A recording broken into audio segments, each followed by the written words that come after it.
कक्षा 12वीं लेखा शास्त्र में आज हम लोग अध्याय 11 कंपनी के वित्तीय विवरण पढ़ेंगे।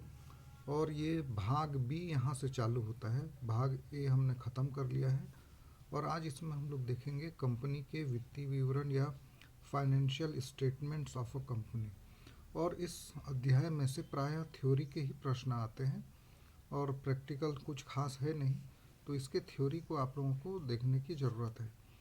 इसमें सबसे पहले कुछ शब्दावलियों को हम लोग समझेंगे। चूँकि चैप्टर का नाम ही कंपनी के वित्तीय विवरण है, तो इसलिए वित्तीय विवरण का मतलब होता है एक निश्चित समय पर संस्था की वित्तीय स्थिति तथा एक समयावधि के क्रियाओं के वित्तीय परिणामों को प्रदर्शित करने वाला विवरण पत्र है। मतलब एक साल की, अक्सर इसको एक साल की अवधि के लिए बनाया जाता है। एक साल की अवधि में कंपनी की क्या स्थिति है, इसको प्रदर्शित करने वाले विवरण पत्र को ही वित्तीय विवरण कहते हैं। इसमें लाभ हानि विवरण एक बनाया जाता है और दूसरा एक स्थिति विवरण बनाया जाता है। तो इसमें कौन कौन से विवरण शामिल होते हैं? मुख्य रूप से इसमें आय विवरण, दूसरा आर्थिक चिट्ठा, तीसरा रोकड़ बहाव, चौथा इक्विटी में परिवर्तन का विवरण, पांचवा होता है टिप्पणी व अन्य प्रकटीकरण। ये जो वित्तीय विवरण है प्रायः ये एक वर्ष की अवधि के लिए बनाए जाते हैं। इसे वार्षिक वित्तीय विवरण के नाम से भी जाना जाता है। और इसी के अंदर शामिल होता है लाभ हानि का विवरण पत्र। ये एक ऐसा विवरण पत्र होता है जिसमें एक निश्चित अवधि में कंपनी के आय और व्यय को दिखाता है और शुद्ध लाभ हुआ है कि हानि हुई है, इसको ये प्रदर्शित करता है। तीसरा है स्थिति विवरण या आर्थिक चिट्ठा भी जिसको बोलते हैं। इसमें क्षमता और दायित्वों के मूल्य और एक भाग में दिखाए जाते हैं और दूसरे भाग में संपत्तियों के मूल्य को दर्शाया जाता है और दोनों भागों का योग आपस में बराबर होता है लेखांकन सिद्धांत के अनुसार से। और जो बाकी टर्मिनोलॉजी है इसको जैसे जैसे हम लोग चैप्टर में आगे बढ़ेंगे वैसे वैसे हम लोग देखेंगे। तो इसकी जो टर्मिनोलॉजी है उसको देखने के लिए हमको ये vertical form of balance sheet इसको पढ़ना पड़ता है और इसके जो मुख्य हेडिंग्स होते हैं, मुख्य शीर्षक और उप शीर्षकों को याद भी करना पड़ता है, तभी इससे जुड़े हुए आप लोग थ्योरी के क्वेश्चन बना पाएंगे।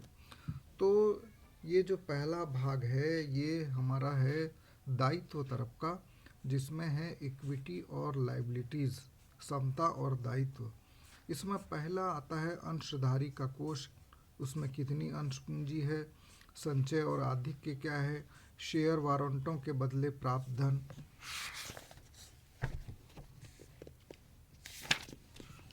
और उसके बाद दूसरा शीर्षक है अंश आवेदन राशि जब तक आवंटन न हो, फिर गैर चालू दायित्व, फिर चालू दायित्व। इसके बारे में हम लोग अभी और देखेंगे।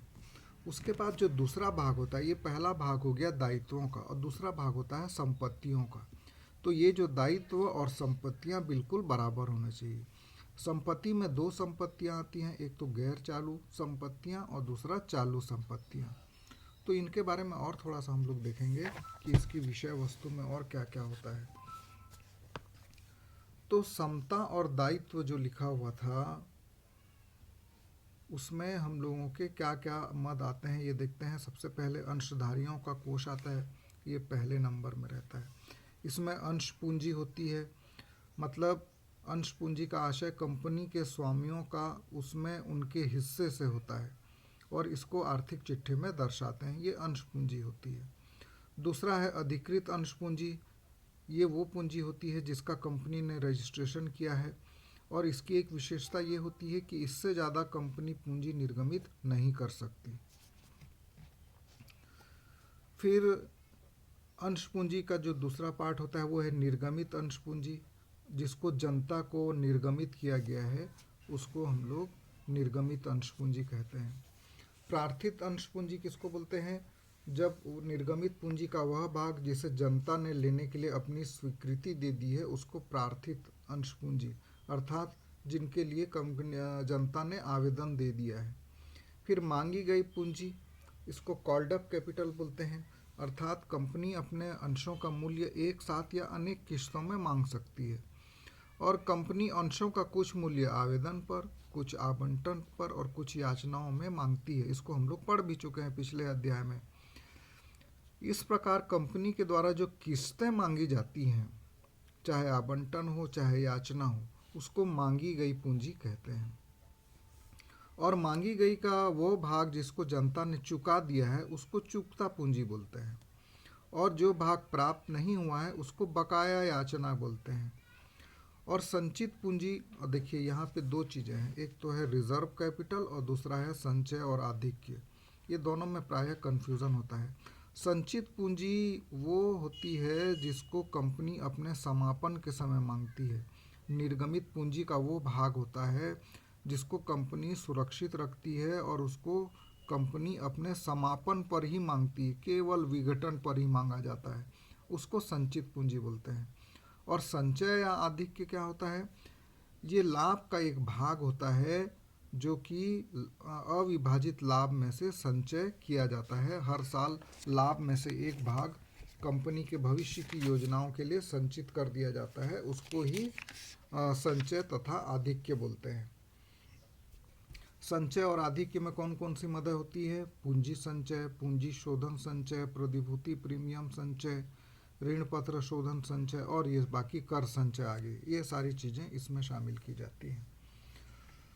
अब हम लोग आते हैं इसी में दायित्व के ही जो गैर चालू दायित्व हैं।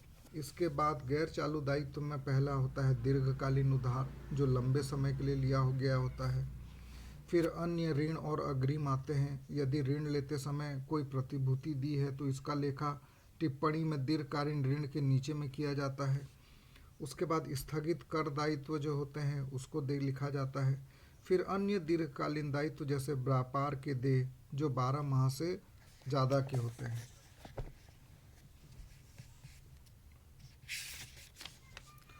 उसके बाद चालू दायित्व आता है। पहले गैर चालू दायित्व, फिर चालू दायित्व।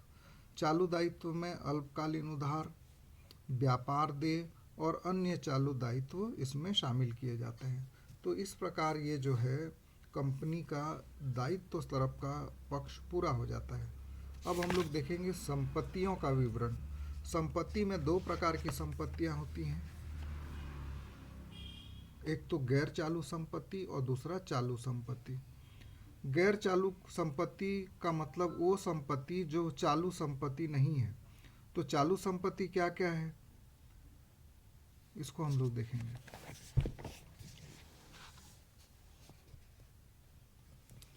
गैर चालू संपत्ति को देखेंगे, उसके पहले हम लोग चालू संपत्तियों को बाद में देखेंगे। पहले गैर चालू संपत्तियां, इसमें स्थायी संपत्तियां आती हैं, गैर चालू निवेश होते हैं, स्थगित कर संपत्तियां होती हैं, दीर्घकालीन ऋण और अग्रिम जो कंपनी द्वारा दूसरे को दिए गए हैं, और अन्य गैर चालू संपत्तियां।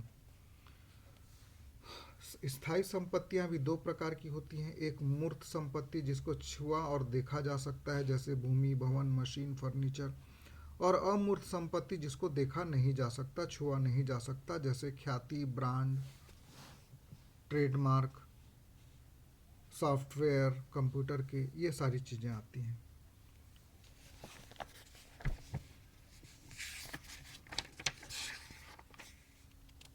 अब चालू संपत्ति के बारे में मैं जिक्र किया था कि चालू संपत्ति कौन कौन सी होती हैं। इसमें होता है एक चालू निवेश, समता पत्रों में निवेश, पूर्वाधिकारी अंशों में निवेश, जितनी कंपनी के द्वारा निवेश किए जाते हैं। उसके बाद होता है स्टॉक या रहतिया, व्यापारिक प्राप्य, ट्रेड रिसीवेबल, नगद और नगद तुल्य, इसको बोलते हैं चालू संपत्तियां। और जो चालू संपत्ति नहीं है वो सब बाकी गैर चालू संपत्तियां कहलाती हैं। और मुख्य रूप से इसके फॉर्मेट को और इसके क्रम को देखना जरूरी है, जो मैंने यहाँ पर आप लोग को दिखाया था कि गैर चालू संपत्ति उसके अंदर कौन कौन से आइटम आते हैं, चालू संपत्ति उसके अंदर कौन कौन से आइटम आते हैं।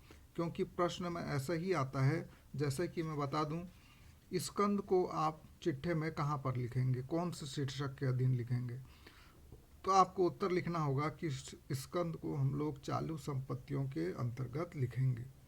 संपत्ति पक्ष में चालू परिसंपत्ति के शीर्षक के अंदर में इसको हम लोग लिखेंगे। आगे जाके हम लोग इसका प्रैक्टिकल भी देखेंगे। तो इस प्रकार से कुछ कुछ चीज़ों को आज हम लोगों ने देखा चिट्ठे का। बाकी आपको इन चिट्ठे के मदों को याद करना बहुत ज़रूरी है। में मुख्य हेडिंग और उसके अंदर का केवल आप लोग 3-4 बार अध्ययन कर लीजिए तो आपको याद हो जाएगा कि कौन से हेड में किसको लिखना है।